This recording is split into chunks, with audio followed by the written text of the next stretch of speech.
उस रात तेजबली सिंह का पूरा परिवार रात साथ जाग कर बिताता है। सुबह होते ही तेजबली सिंह किसी ऐसे तांत्रिक के बारे में जानकारी जुटाना शुरू कर देते हैं जो उस चुड़ैल से उनके घर को निजात दिला सके। इस काम के लिए उन्होंने गांव के ही कुछ आदमियों को छोड़ रखा था। शाम तक उन्हें एक ऐसे पंडित जी के बारे में पता चला जो इस काम में बहुत पहुंचे हुए थे और उन्हें इन सब कामों में महारत हासिल थी। लेकिन मुश्किल ये थी कि वो हर जगह नहीं जाते थे। जब ये बात तेजबली सिंह को पता चली तो उन्होंने पंडित जी को लाने के लिए खुद जाने का फैसला किया। इस काम के लिए उन्होंने अपने दोनों भाइयों का साथ लिया और निकल पड़े पंडित जी को लाने। अभी मुश्किल से वो 2 कदम भी नहीं चले होंगे कि पीछे से एक लड़का आवाज लगाता दौड़ता चला आ रहा था। बाबा जल्दी चलिए, बड़े में आग लग गई है। तेजबली और उनके भाई लड़के की आवाज सुन ठिठक जाते हैं। खबर सुनकर तुरंत वो दौड़ कर जाते हैं और देखते हैं कि बड़ा धूं धूं करके जल रहा था। अंदर से मवेशियों के रंभाने और चिल्लाने की आवाज आ रही थी। कुछ लोग मिलकर आग बुझाने की कोशिश में लगे थे, लेकिन आग बुझने की जगह और तेज होती जा रही थी। उन लोगों को समझ नहीं आ रहा था कि क्या करें। लपटें इतनी तेज थी कि मवेशियों को बचाना तो दूर, वो बाड़े के नजदीक भी नहीं जा पा रहे थे। काफी मशक्कत के बाद भी वो आग नहीं बुझी और आखिरकार आग तभी बुझी जब उसे बुझना था। पूरा बाड़ा जलकर राख हो चुका था। मवेशी तड़प तड़प कर दम तोड़ चुके थे। 15 मिनट के अंदर सब कुछ बर्बाद हो चुका था। एक बार फिर से ये खबर सुनते ही पूरा गांव उमड़ पड़ा तेजबली सिंह के दरवाजे पर। अरे आप कोई उपाय काहे नहीं करते सरपंच जी? ऐसा कब तक चलता रहेगा? अरे उपाय करने ही तो जा रहे थे रामचरण। बाड़े में आग लगने की खबर सुन उल्टे पांव दौड़ कर आना पड़ा। कुछ समझ में नहीं आ रहा क्या करें। हम जानते हैं ये सब हमें जाने से रोकने के लिए किया है उसने। पिछली बार भी उसने ऐसा ही करके उस तांत्रिक की जान ले ली थी। सही कह रहे हो सरपंच जी, है तो ये बड़ी खतरनाक। बहुत बुरा हुआ इनके साथ। बेचारे बेजुबान मवेशी ये भी नहीं बच पाए पिशाचनी की कोप से। हमें नहीं लगता भैया कि वो इतनी आसानी से कुछ भी करने देगी। इसके लिए तो कोई और ही तरकीब लगानी पड़ेगी। जो भी तरकीब लगानी है जल्दी लगाओ राजपति, क्योंकि अब हमारे पास समय नहीं बचा है। क्या पता कल को पूरा गांव इस डायन के प्रकोप में आ जाए। सही कह रहे हो भैया, जल्दी ही कुछ करना पड़ेगा, वो भी बड़े गुपचुप तरीके से, ताकि डायन को कानों कान खबर न लग सके। और फिर उसी रात करीब 9 बजे तेजबली सिंह के घर एक पंडित जी का आगमन होता है। तेजबली सिंह ने पंडित जी के पैर छूते हुए कहा, आपका बहुत बहुत धन्यवाद महाराज, जो आप यहाँ पे आए।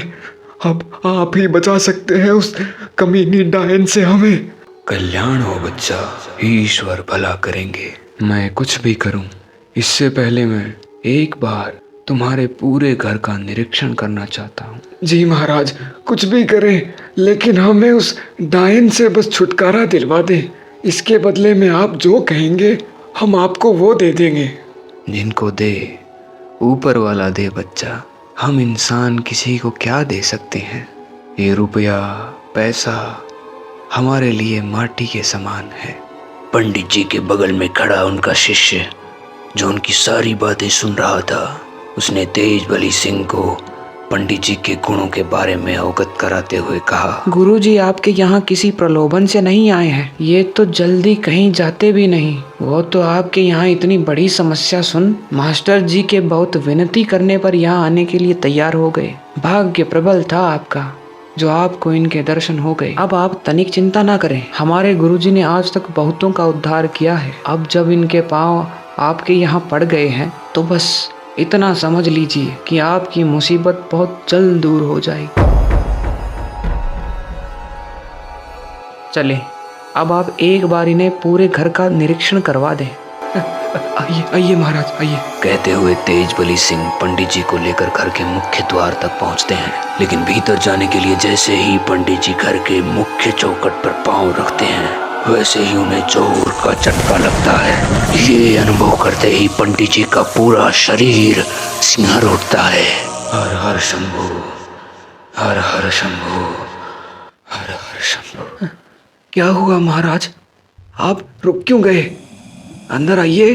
पंडित जी को दरवाजे पर ही टिटका देख तेजबली सिंह पूछते हैं, उसकी आत्मा हमें भीतर आने के लिए रोक रही है बच्चा। वो आत्मा कोई ऐसी वैसी आत्मा नहीं, बहुत पहुंची हुई ताकतवर हठी आत्मा है।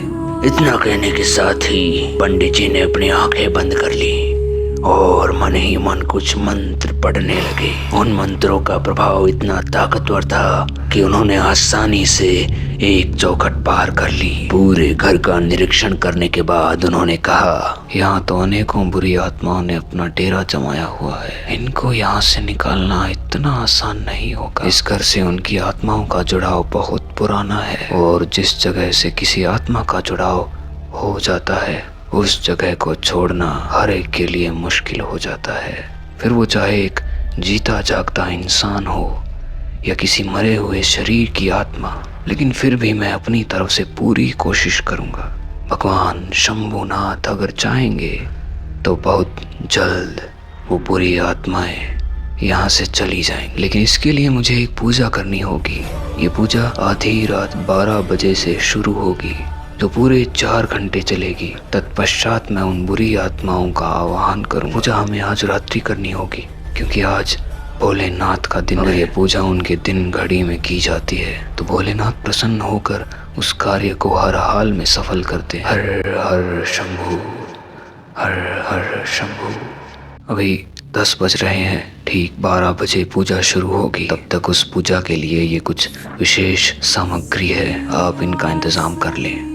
और हाँ, एक बात और, उस पूजा में परिवार के प्रत्येक सदस्य का उपस्थित रहना अनिवार्य है, इसीलिए ध्यान रखें कि आज की रात कोई न सोए। हर हर शंभू।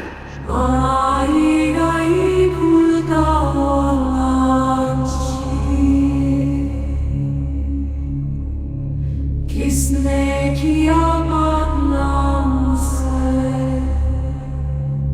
किसने